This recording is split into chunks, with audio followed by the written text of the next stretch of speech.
I stand before you not as an individual, not as Ibrahim, but as the embodiment of the collective voices yearning for peace, justice, and a future filled with promise for children affected by armed conflict.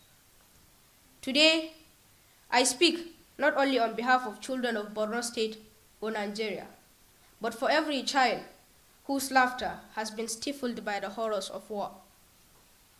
History has taught us that we children are keen in our pursuit of knowledge and are filled with potential, not only for ourselves, families, communities, but for our country and the world at large. Our situation today has robbed us of this beautiful history, and when a child is robbed of his history, he settles for any future. We all here are living witnesses of how the world, of how Africa today is ravaged by conflict. In the time of conflict and war, our innocent souls bear the brunt of these calamities because of our vulnerability. I can beat my chest and say with vivid clarity, believe me, no one, absolutely no one, can justify the killing of a single child. Can you justify the killing of a single child during conflict? If there's a word that could describe how more than innocent we are, then we will have said it 1,000,000 times. In the corridors of our vandalized schools, dangerous streets, and within the confines of refugee camps, believe me, our dreams persist. Our longing for education, safety, and the chance to flourish knows no boundaries, transcending the barriers imposed by conflict and war.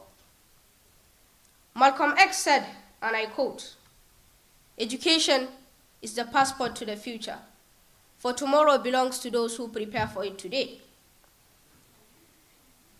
Today, our classrooms are burned, our teachers killed, our parents brutally murdered.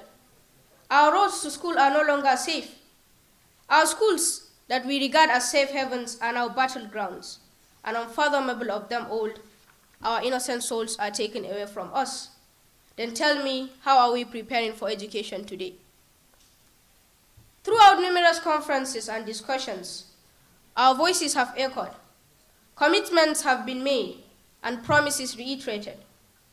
However, it's imperative to acknowledge that speeches alone cannot heal the wounds of conflict-ravaged childhoods. We convene not solely to express intentions, but to implore each leader and each person here present.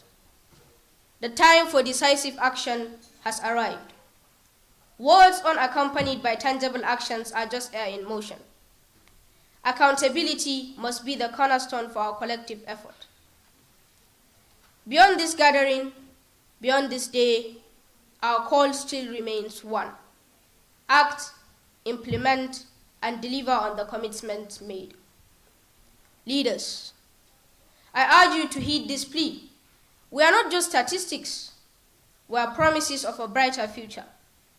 Our well-being, our dreams rest upon the actions taken by those entrusted with power. Let us not fail in our responsibility to protect, nurture, and empower every child affected by conflict. But distinguished ladies and gentlemen, hope springs eternal from the hearts of boys and girls.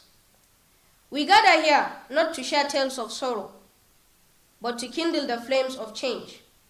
Where there is a will, there is always a way. We cannot change what has happened, but we can fix, we can prevent, and we can secure. The word for crisis in Chinese is Wei Jie. Wei stands for danger, and J stands for opportunity. As terrible as our situation was, as challenging as the situation of conflict-affected children is, I believe it also affords us the opportunity to re-engineer our society into a better place.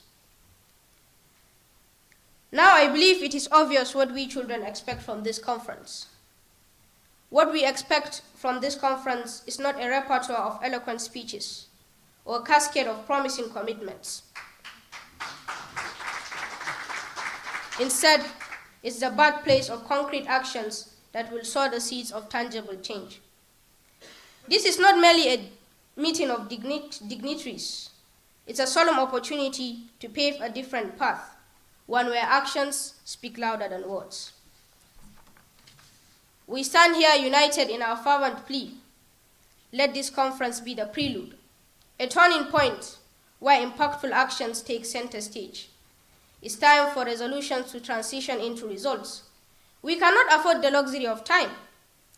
If we don't tackle this today, if we don't take care of conflict-affected children, believe me, they'll end up being the Frankenstein monsters that will consume all of us. The plight of we children demands urgent and tangible solutions. The era of horrible promises must come to an end.